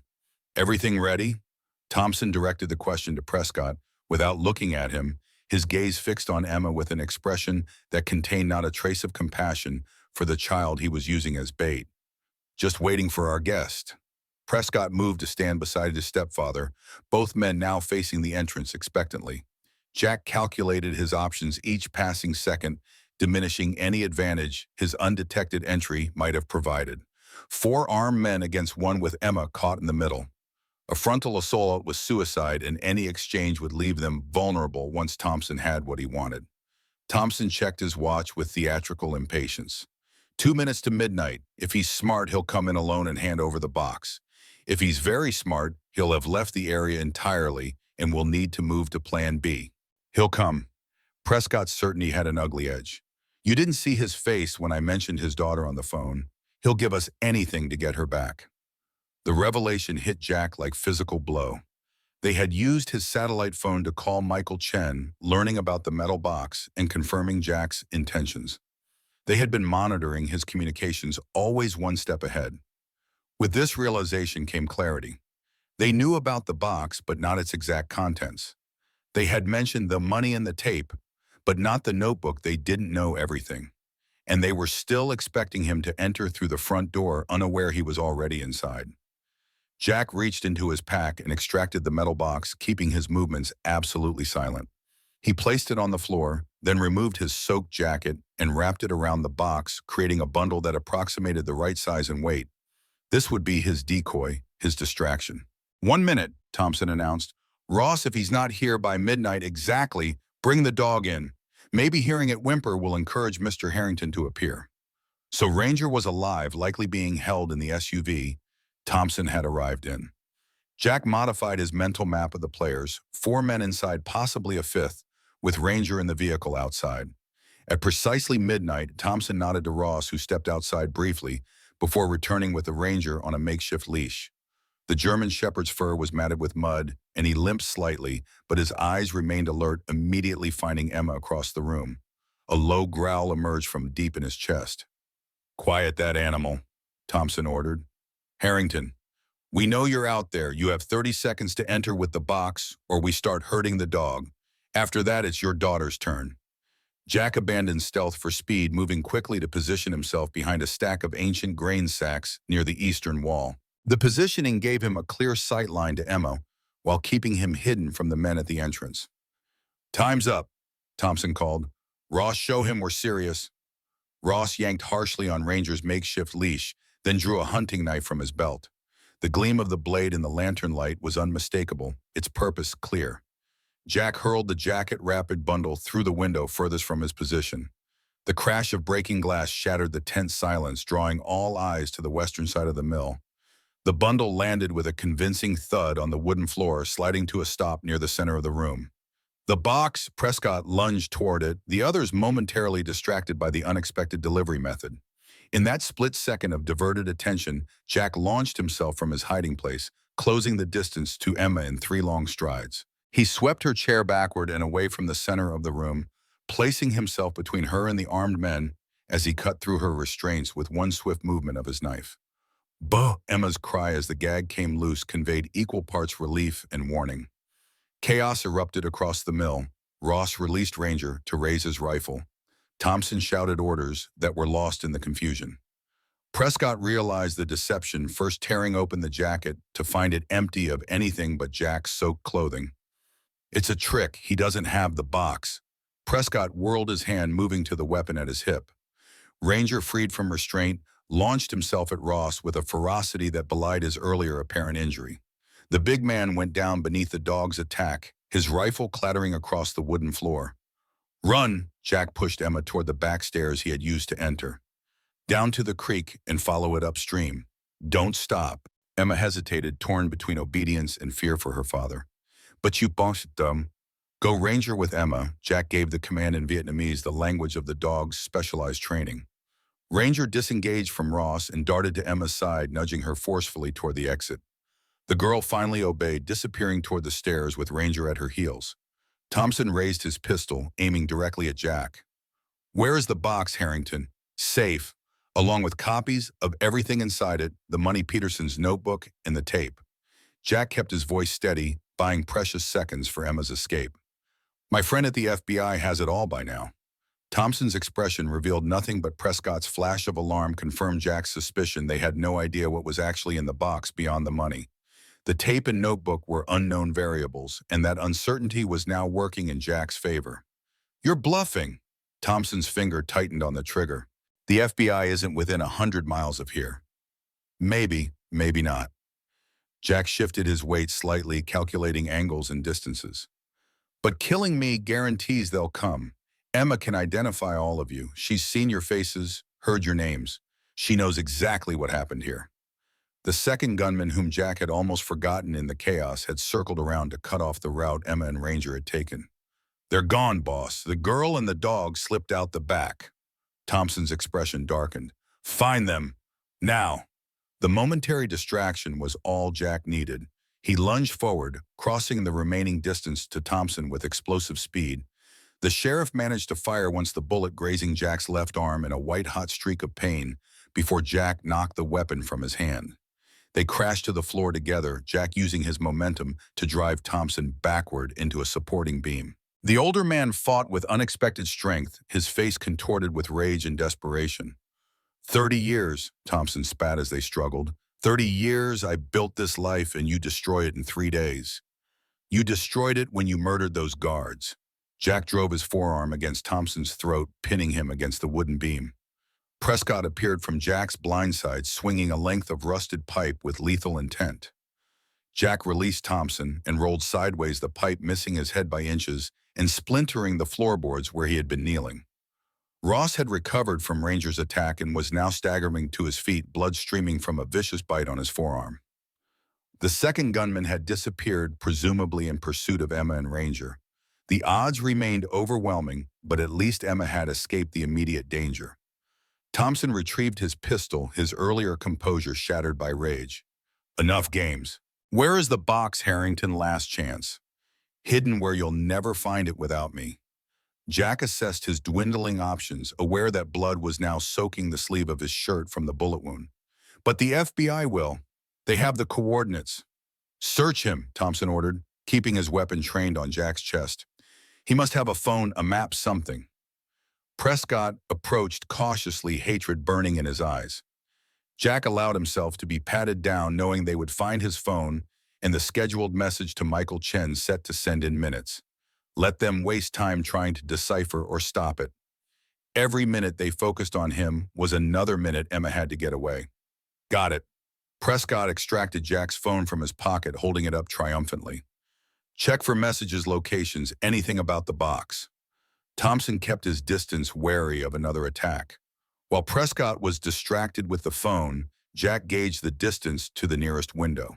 A desperate escape might be possible, but not without drawing fire that could hit Emma if she hadn't made it far enough away yet. The distant wail of sirens filtered through the broken windows, barely audible at first, but steadily growing louder. All four men froze, exchanging alarmed glances. Local sheriff responding to the gunshot, Ross suggested, though his expression betrayed his doubt. In 3 minutes out here. Thompson's face had gone pale, the implications sinking in. Harrington wasn't bluffing about the FBI. We need to go. Now. Prescott grabbed Thompson's arm, trying to pull him toward the exit. We can still get away if we move immediately. Not without the box. Thompson shook off his stepson's grip, his gun never wavering from Jack. Tell us where it is, or I swear to God I will hunt down that little girl and finish what I started 30 years ago. Jack's response was interrupted by a new sound, the distinctive mechanical rhythm of helicopter rotors approaching rapidly from the east. No local law enforcement in this rural area had air support of that caliber. The FBI had arrived far earlier than expected. Thompson's face twisted with realization and fury. This was a setup from the beginning. You were stalling. Not from the beginning. Jack allowed himself the smallest hint of satisfaction. But once you took my daughter, all bets were off. The helicopter was now directly overhead, in its searchlight sweeping the area around the mill. An amplified voice echoed across the clearing.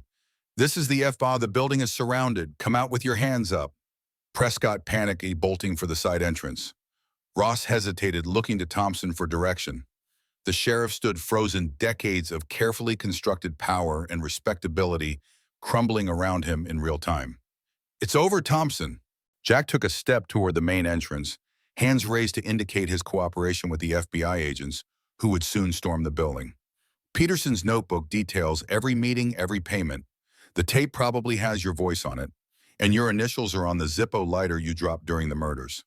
Thompson's eyes darted wildly between Jack and the doors as shouts and movement outside indicated agents taking positions. You don't understand. I didn't mean for anyone to die. It was supposed to be simple. Peterson and Collins would stage the robbery, we'd split the money. But Collins got greedy, tried to double-cross us. Peterson shot him, and then you shot Peterson. Jack completed the narrative as the pieces finally aligned. Cleaned out the main safe, but missed the hidden compartment with the other $2 million. Buried the whole thing in that ravine and built your empire on blood money. Thompson's gun hand trembled, the weapon now pointing more at the floor than at Jack. The approaching sirens had reached a crescendo, vehicles skidding to stops outside the mill. Flashlight beams penetrated through windows and gaps in the wooden walls as agents surrounded the structure. Put down your weapon, Sheriff, a voice called from just outside the main entrance. You have 5 seconds to comply. Thompson looked at Jack with an expression beyond hatred, the pure distillation of a man seeing his life's work and carefully constructed identity dissolving before his eyes. For a horrible moment, Jack thought he might turn the gun on himself. Instead, Thompson slowly lowered the weapon to the floor. This isn't justice, he whispered. This is just someone else's version of the story winning out. I built this town. I gave it prosperity when it was dying. You built it on murder. Jack maintained eye contact as FBI agents swarmed through the entrances, weapons drawn. On stolen lives and stolen money. Within seconds, the mill was filled with federal agents securing the scene. Thompson and Ross were forced to the ground and handcuffed, the sheriff's expression vacant as the reality of his situation set in. Agents reported that Prescott had been apprehended trying to flee into the woods, and the fourth man had been caught near the creek. Jack Harrington, a tall agent, approached holstering his weapon. Michael Chen sent us, said you'd have a hell of a story for us. First, my daughter. Jack's adrenaline was fading, the pain in his arm intensifying with each heartbeat. She ran toward the creek with my dog when the shooting started. We have her. The agent's face softened. She's safe in one of our vehicles. Brave Kid came running right to our advance team, shouting that her dad needed help. The dog wouldn't let anyone near her until we convinced her we were the good guys. Relief weakened Jack's knees more effectively than his blood loss. I need to see her. Now. Medical team needs to look at that arm first, the agent observed, eyeing the spreading bloodstain on Jack's sleeve. After I see my daughter. The agent seemed about to argue, then nodded in understanding. Follow me. Outside the scene was controlled chaos. FBI vehicles with flashing lights illuminated the clearing, agents securing the perimeter and processing the suspects. The helicopter that had announced their arrival now circled overhead, its searchlight tracking through the surrounding forest for any additional threats. Jack was led to a black SUV parked at the edge of the clearing. The rear door opened as they approached, and Emma launched herself from the seat, flying into his arms with such force it sent pain shooting through his wounded arm. Jack didn't care. The feeling of her safe against his chest was worth any physical discomfort. I knew you'd come for me, Bo. Emma's words tumbled out between sobs. The bad men said you wouldn't, but I told them they were stupid because you always find me. Jack held her tightly with his uninjured arm, his face buried in her hair. Always little butterfly, no matter what. Ranger pushed his way out of the vehicle behind Emma, immediately pressing against Jack's leg in a protective stance, his intelligent eyes scanning for further threats despite the presence of FBI agents everywhere. A bandage had been applied to his left flank where he had apparently sustained an injury during the kidnapping, but otherwise he seemed intact. Is it over now? Emma pulled back slightly, her tear-streaked face serious as she examined the blood on Jack's sleeve.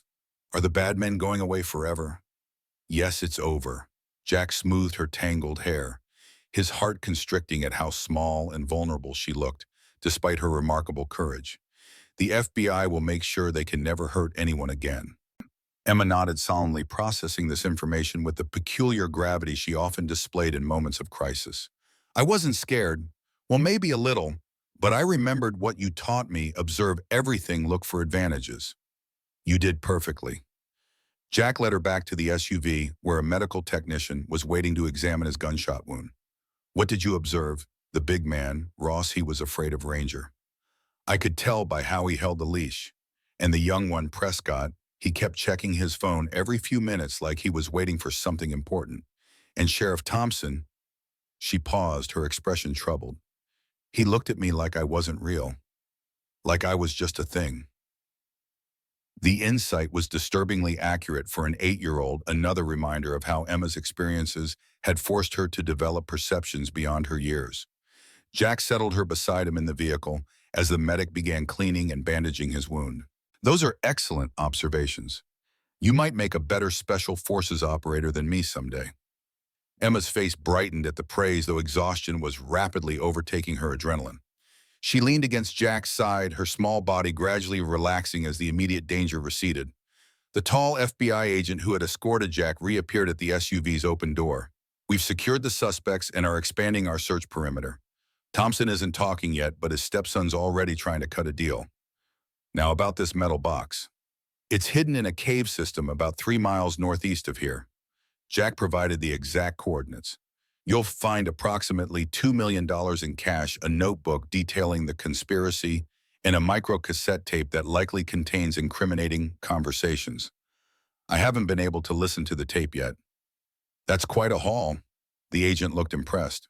And you discovered all this in what, 3 days? When someone threatens your child, you'd be amazed at what you can accomplish. Jack glanced down at Emma, who had dozed off against his side, emotionally and physically exhausted by her ordeal. As FBI personnel continued processing the scene, and medical staff insisted on taking Jack to a proper facility for treatment, he remained acutely aware of the small weight of Emma against him, the rhythm of her breathing, the absolute miracle of her continued existence in his life. They had survived, not unscathed, but together. Everything else was secondary.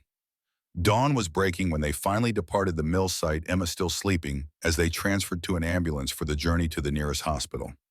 Ranger had initially resisted separation, but after stern commands from Jack, had allowed himself to be loaded into a separate vehicle with the promise that he would rejoin them at the hospital. As the ambulance doors closed, Jack caught a final glimpse of Thompson being led toward a different vehicle, his hands cuffed behind his back, his head bowed in defeat. Their eyes met briefly, the corrupt sheriff who had built an empire on murder and the father who had torn it down to protect his child. In that moment of connection, Jack saw not just the collapse of one man's power, but the fundamental difference in what they had each valued most. 3 months later, the Ozarks wore a different face. Winter had descended in earnest, blanketing the rolling hills in pristine white, transforming the dense forests into crystalline sculptures that caught the sunlight in dazzling displays. The scene visible through the large windows of the newly constructed cabin was postcard perfect, a small slice of wilderness serenity. Jack stood at the kitchen counter, preparing hot chocolate, as Emma and Ranger played in the snow outside. His arm had healed well, leaving only a puckered scar to commemorate their ordeal. The cabin, built with part of the reward money from recovering the stolen funds, stood not far from their original location, but on higher ground with better sightlines and more robust security features discreetly incorporated into its rustic design. The legal aftermath had unfolded much as expected. Thompson, facing overwhelming evidence from Peterson's notebook and the microcassette, which indeed contained recordings of planning meetings for the robbery, had eventually pleaded guilty to reduced charges in exchange for information about other corrupt officials in his network. His 30-year empire had collapsed completely, revealing a system of graft and intimidation that had extended throughout the county government. Jack watched through the window as Emma showed Ranger how to make snow angels, the dog copying her movements with comical enthusiasm. Her laughter carried through the glass, the sound of it healing something deep within Jack that had been wounded long before their encounter with Thompson, perhaps even before Sarah's death. The satellite phone rang, interrupting his thoughts. Only 3 people had this number. Michael Chen, their new family doctor, and the FBI agent who had been assigned as their liaison during the ongoing investigations and trials. Harrington. Jack balanced the phone against his shoulder while continuing to prepare the hot chocolate. Just checking in. Michael's voice came through clearly. The final sentencing hearing is scheduled for next week. You still planning to attend? Yes, Emma and I both want to see this through to the end. Jack watched his daughter through the window, marveling at her resilience. She says it's important to close the mission properly. Michael's chuckle carried genuine warmth. That kid of yours is something else. How's she doing otherwise? Better every day. The nightmares are less frequent now. The therapist says she's processing everything remarkably well. Jack poured the steaming chocolate into mugs, adding extra marshmallows to Emma's. She started talking about Sarah, more sharing memories. I think facing real monsters helped her cope with the metaphorical ones. And the Bureau's offer is still open if you're interested in consultant work. Your skill set is rare. Jack considered the question seriously. The FBI had indeed approached him about advisory roles after witnessing his handling of the Thompson situation, impressed by his tactical abilities and investigative instincts. Maybe someday. Right now, Emma needs stability more than the world needs another consultant. Jack set the mugs on a tray alongside the cookies they had baked that morning. This place is good for us. Peaceful despite everything that happened. Or maybe because of it. After ending the call, Jack stepped onto the porch and whistled for Emma and Ranger. They came bounding through the snow, faces both human and canine alight with simple joy.